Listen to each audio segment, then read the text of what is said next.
ॐ नमो भगवते वासुदेवाय।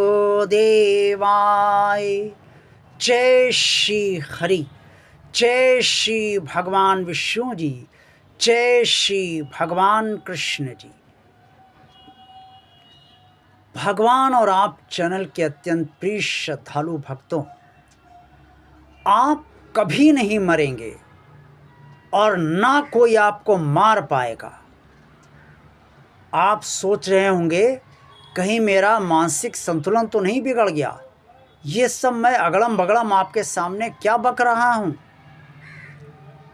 लेकिन ये सत्य है और इसका प्रमाण है श्रीमद् भगवद गीता, जिसके अध्याय 2 में समस्त प्राणियों के शरीरों की वास्तविक स्थिति बताई गई है। और ये बताया गया है कि मनुष्य सहित अन्य समस्त प्राणी वास्तव में हैं क्या, और जो सच्चाई बताई गई है उसी के बारे में और उसी को आधार मानकर मैं आपको बता रहा हूं कि आप वास्तव में कभी नहीं मरेंगे और ना कोई आपको कभी मार पाएगा। अब भगवान कृष्ण ने कुरुक्षेत्र के मैदान में अर्जुन से जो कहा इस सच के बारे में, वो अध्याय 2 का श्लोक 19 मैं आप सबके समक्ष सर्वप्रथम रख रहा हूं। या एनम वेत्ति हंतारम यच्छ्रेणे मन्यते हतम उभो तो न विजानीतो नायम हंति नाहनयते। जो आत्मा को मारने वाला समझता है और जो मरा समझता है, वे दोनों ही सत्य नहीं जानते। आत्मा ना तो किसी को मारती है और ना किसी के द्वारा मारी जा सकती है। ये जो सत्य है, इसका प्रमाण स्वयं मैंने आपके समक्ष रखा है।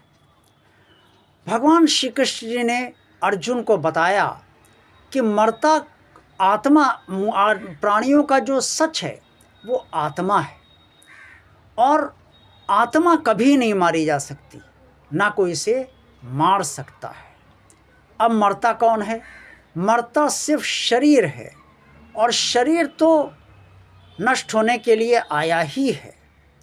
अब अगर आप अपने को शरीर मान रहे हैं तो अवश्य मरेंगे, लेकिन अगर आप अपने को शरीर नहीं मान रहे हैं, आत्मा मान रहे हैं, तो कभी नहीं मरेंगे। अब आत्मा क्यों नहीं मारी जा सकती, क्या कारण है, इसके बारे में भी श्रीमद् भगवद गीता के अध्याय 2 का श्लोक 24 के अंतर्गत मैं आपको बता रहा हूं कि वास्तव में आत्मा क्यों नहीं मारी जा सकती। आत्मा अच्छेद है, आत्मा असहाय है, अक्लेद है, अशोष्य है, नित्य है और सर्वव्यापी है, अचल है। अर्थात आत्मा में कोई छेद तक नहीं कर सकता और कोई इसे बीध नहीं सकता, सुखा नहीं सकता।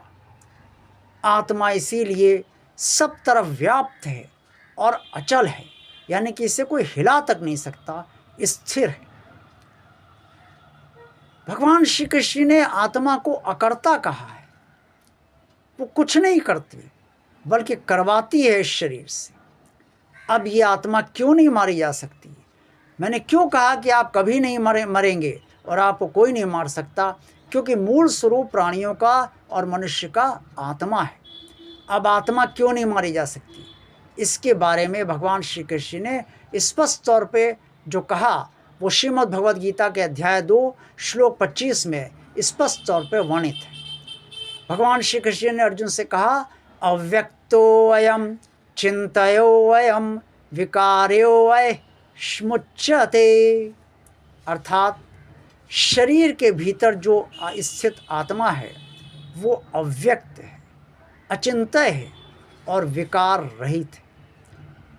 अब जो अव्यक्त है, जिसे किसी ने देखा ही नहीं, जो अदृश्य है, अचिंत्य है, जब देखा नहीं तो चिंतन किस बात का करेगा? चिंतन से परे है, चिंतन से दूर है।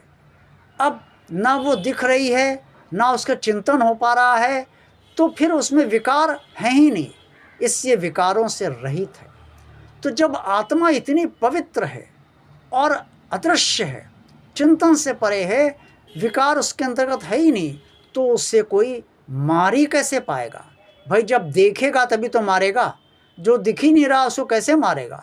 जो दिखेगा उसी का तो चिंतन होता है। जब दिख ही नहीं रहा क्या चिंतन कर लेगा?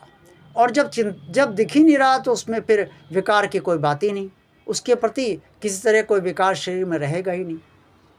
इसलिए श्रीमद् भगवद गीता मृत्यु के समय सभी लोगों को सुनाई जाती है और सुनाई जानी चाहिए, ताकि लोग वास्तव में अपने शरीर की सच्चाई समझ सके और मोह माया से का त्याग कर सके। आज का वीडियो आपको अच्छा लगा है तो इसे लाइक अवश्य कीजिएगा। जिन श्रद्धालु भक्तों ने भगवान आप चैनल को अभी तक सब्सक्राइब नहीं किया है वो इसे भगवान का कार्य मानकर सब्सक्राइब अवश्य कर दें। कमेंट्स बॉक्स में आप सब जो कुछ भी कहना चाहें अवश्य कहिएगा और इस चैनल को ज़्यादा से ज़्यादा शेयर कीजिएगा भगवान के अन्य भक्तों के पास भी और अन्य सबके पास, ताकि चैनल आप सबकी तरह अन्य लोगों द्वारा भी देखा जा सके। देखते रहिए भगवान आप चैनल, आप सबका कल्याण हो। ओम नमो भगवते वासुदेवाय। जय श्री हरि, जय श्री भगवान विष्णु जी, जय श्री भगवान कृष्ण जी।